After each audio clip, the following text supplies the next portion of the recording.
talking about deficit, another thing that people talk about is trade deficit.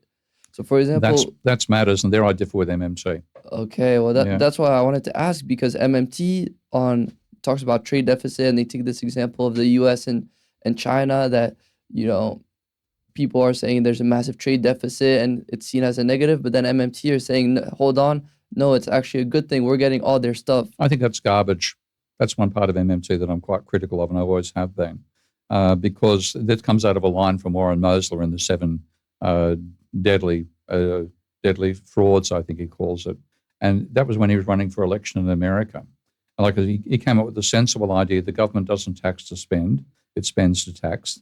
And you do the accounting, and that it's 100% correct.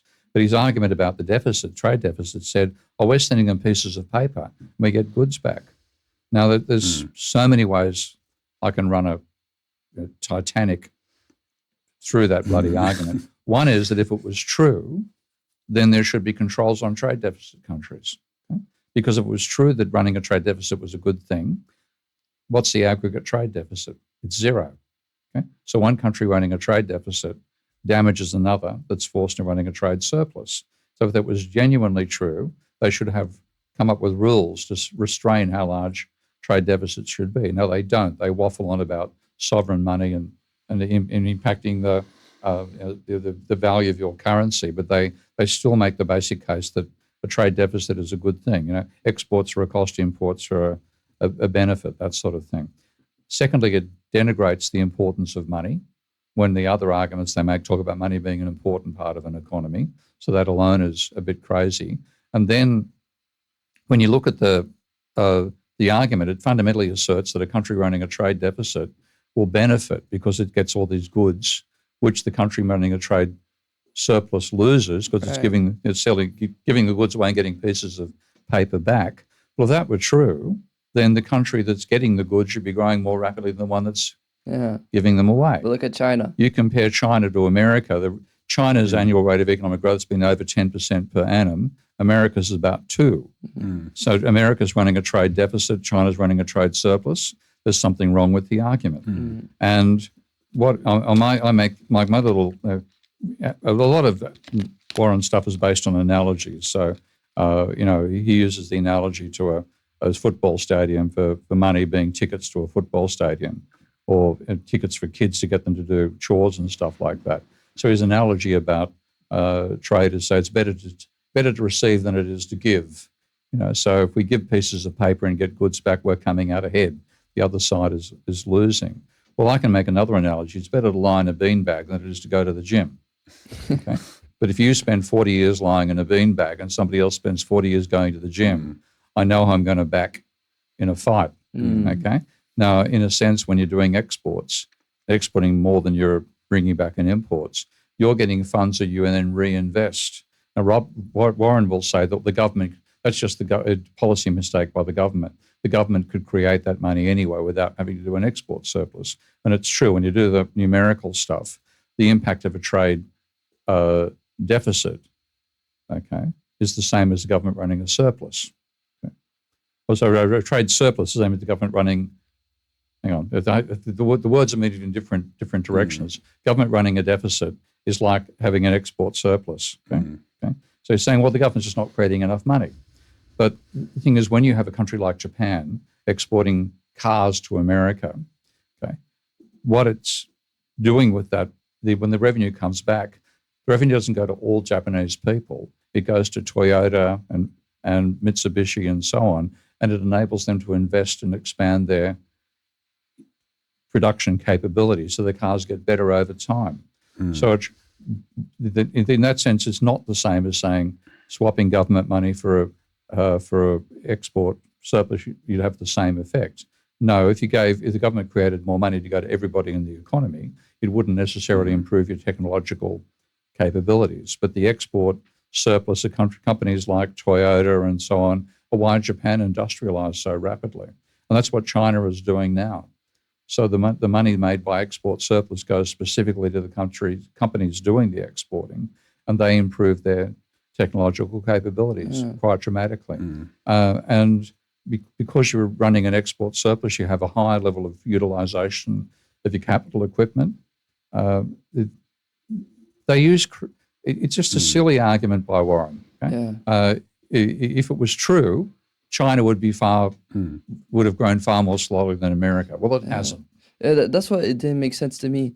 And I think another thing that we mentioned about currency is that a currency is only as good as the power of the relevance of the country, right? And I think that's what they say about the U.S. dollar. Is like the reason the U.S. dollar is so dominant is because of oil and the U.S. Army and the political power they have, so it remains relevant. But I feel like if America just solely say, okay, we can print, we don't have to produce anything, all of a sudden you rely on all these countries, you have no power of production, all of a sudden you become like less powerful, and then your money becomes irrelevant. You're gonna, if it's a policy everybody did, nobody'd be manufacturing. Exactly. I think it's just a stupid idea.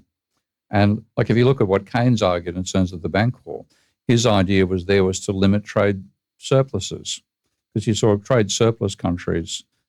They said they were the ones who benefit. If you run a surplus, export more than you import, you gain money from the rest of the world. Okay? You invest and can grow more rapidly.